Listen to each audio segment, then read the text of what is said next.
Good morning and greetings. Welcome back to my channel. I am Fiona. So this is going to be a short but chatty vlog catch up, having just done the 5k in the Vietnam International Marathon, Da Nang Vietnam International Marathon, which was amazing. I'm not going to talk about it right now. I'm going to go and run a 5k. Well, no, I'm going to go and run a 10k. That's the plan. 10k this morning, and then I'm going to come back, we'll catch up, and I want to talk about whether I'm going to be doing, what I'm going to be doing next. Was that 5k it, and how I came to end up doing a 5k, because I am not a long distance runner. So yeah, let me go and do this run. It's really cold. It's been cold for me. It's been cold. I've got on my long sleeve, and it's been cold and really chilly here for me, but I'm gonna be cool because I'm not freezing, but cold. For me, it's been cold. So I'm gonna go and do this run. It's 8 in the morning. I'll be back soon and then we'll talk. Okay, so this is a very short vlog, as I mentioned. I'm dressed, ready to go cycling, but it is post 5k for the Vietnam Marathon, and it was an absolutely amazing experience. Having the pre-run on the Friday was so fun. Running with a group of people, even though they were ahead of me, running with a group of people that are all doing the same thing, preparing for the same thing, was fun. It was on the road going in one direction, so kind of going towards the Son direction here in Vietnam, in Da Nang, and then on the pavement going back up to the Esco beach, where we had a wonderful fruit juice. Then it was chill day the next day, and then in the morning waking up and leaving my apartment and seeing thousands, there was literally thousands of people running. I think it was the 4:30 half marathon runners that were running, the people that I saw. The warm-up was fantastic. Getting to the start point and having the warm-up was fantastic. If you haven't watched my marathon vlog or 5k vlog, please do go and check it out. I'll put a link in there for you. I thought it was really well organized. For me, I trained 3 days a week, Monday, Wednesday, Friday. I was very consistent with my training, and I had some days, I had some donkey days. I never ever had a time where I said I'm not going to get up and not go training. I always got up, got dressed, had a good attitude about it. There was not a moment where I was like, oh, I can't do this, I just don't want to do this. And then I get to my meeting point, my starting point, and had just a donkey day, like absolutely cannot do it. And I'll be running and walking. Anyway, what I found challenging about this marathon 5k event was at the very beginning. So when you put into pens and then they move everybody all down and you start, I found there was some people, quite a few people, that would run across the line and then start walking. I don't know what that was about, but then I thought to myself, firstly, it's not my business why they're doing that. Secondly, maybe they're just going to walk the 5k, which is fine because it's not written anywhere where you have to run. But I didn't expect it. I think that's what it is. I just didn't expect it. I expected that everybody was going to be running, and there would be the odd person throughout that would probably walk. I had a really good pace. I had a really good pace. Running in the road, as much as it's not great for you to be running on that hard surface. I like it. I enjoyed it. Running in the road, had a great pace. Running up the beach, which means probably nothing to anybody if you don't know Da Nang. So running up the beach as opposed to the opposite way that I did on the Friday. So running up the beach on the road was really nice. The weather was perfect, absolutely perfect. The sunrise, absolutely everything was just beautiful and perfect. And then there was a station for water and refreshments. I didn't stop, I just kept running, turned to come back. And there was this man running. I could see, my peripheral vision, I could see him right here. And then he said to me, oh, can I run with you? And I thought, oh God, I'm running, but I can't talk at the same time. I was like, yeah. Yeah. He said, okay, I'm gonna get behind you. Like, why are we talking? So I was his slow pacer. We were at the same pace. He was behind me the whole time. I was clearly taking him in. He needed, some people just do need that. Like when I'm cycling as well, especially for a long distance. And if I can get on the back wheel of somebody, it really helps. And there was a point where I heard him saying, oh my God, I'm tired. He's tired. But he was behind me. And what also was a little bit challenging, which again, I don't know, I think because there was too many people and they only used one side of the road, because you'd have to use the other side. I think maybe they should have had people coming back, or you go up one side and you come down the other, which might have been better. But everybody's coming up one side, there are cones in the middle, and then you're going down the other side. But it just made the road a little bit narrow. So I'm running, I'm not breaking my pace for anybody, and I'm having to say, excuse me,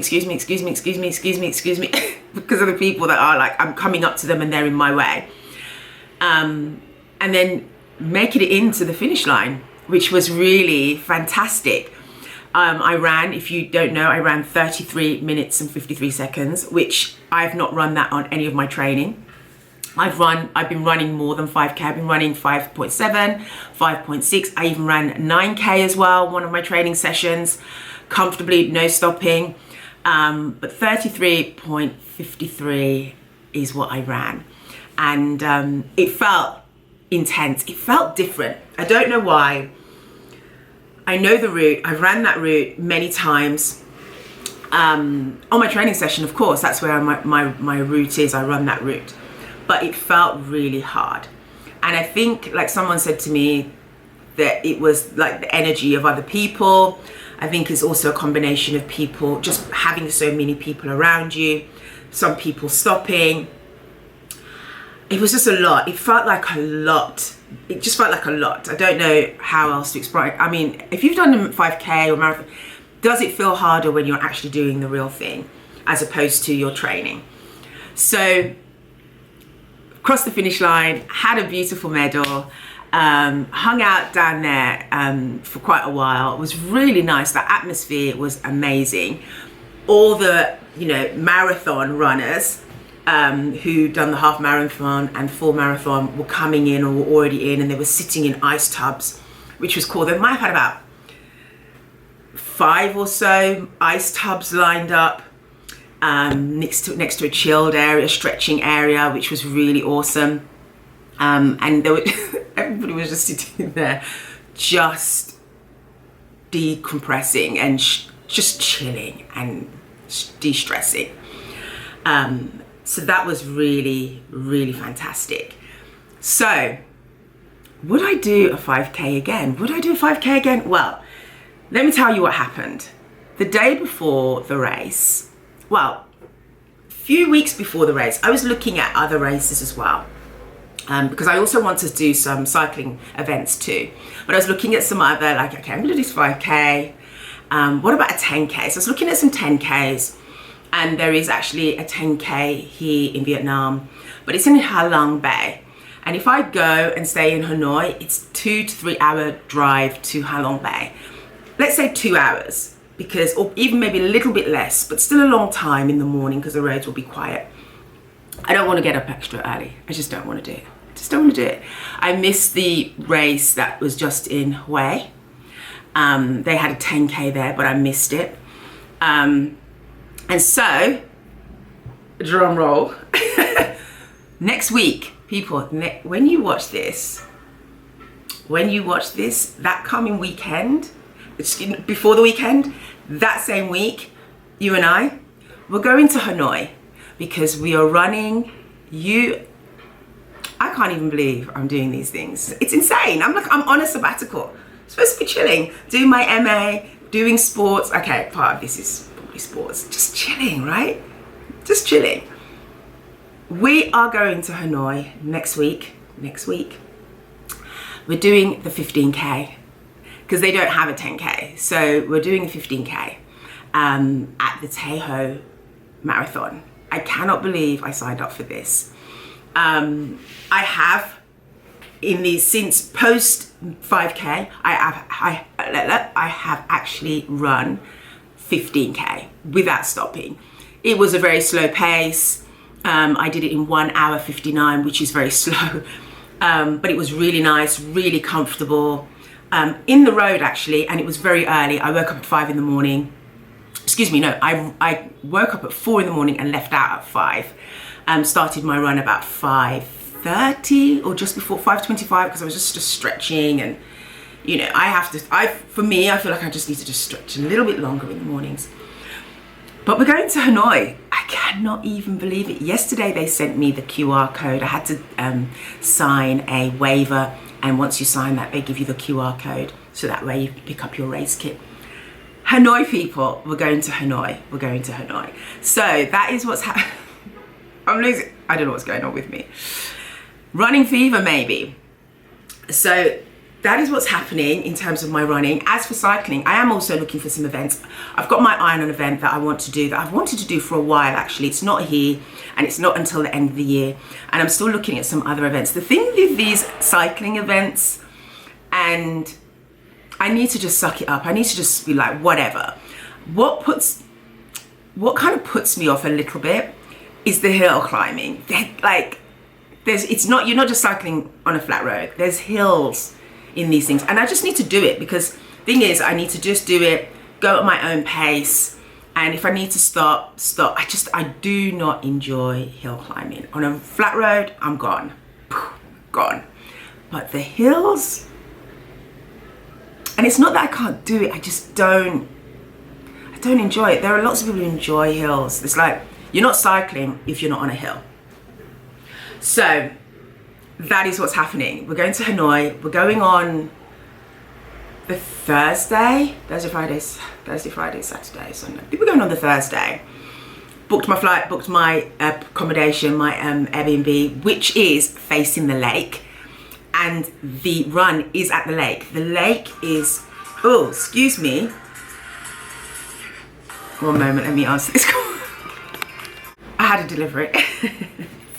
So, what was I saying? Shopee delivery. I had a Shopee delivery, completely thrown me off.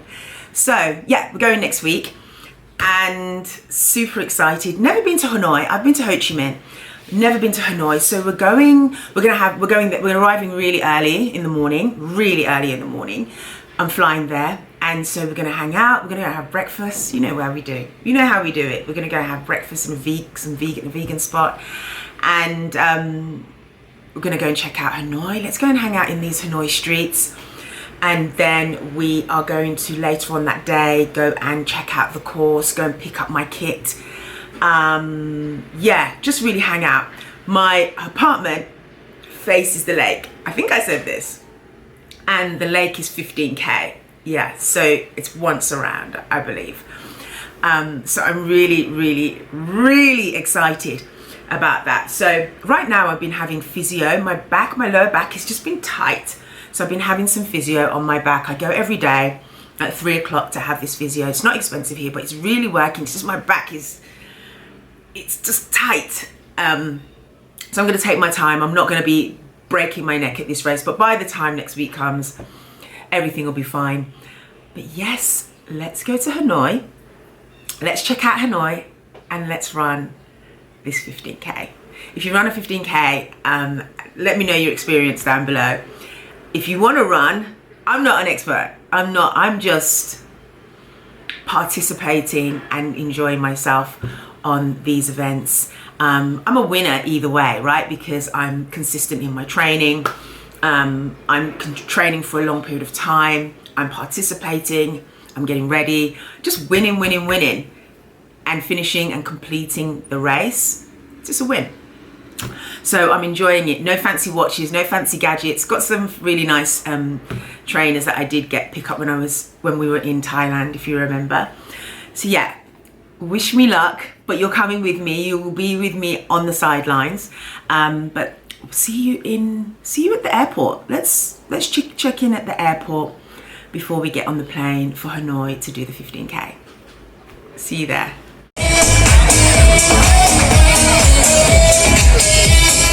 Và mọi người hãy giơ những cái tay của mình thật cao lên và nhìn vào camera.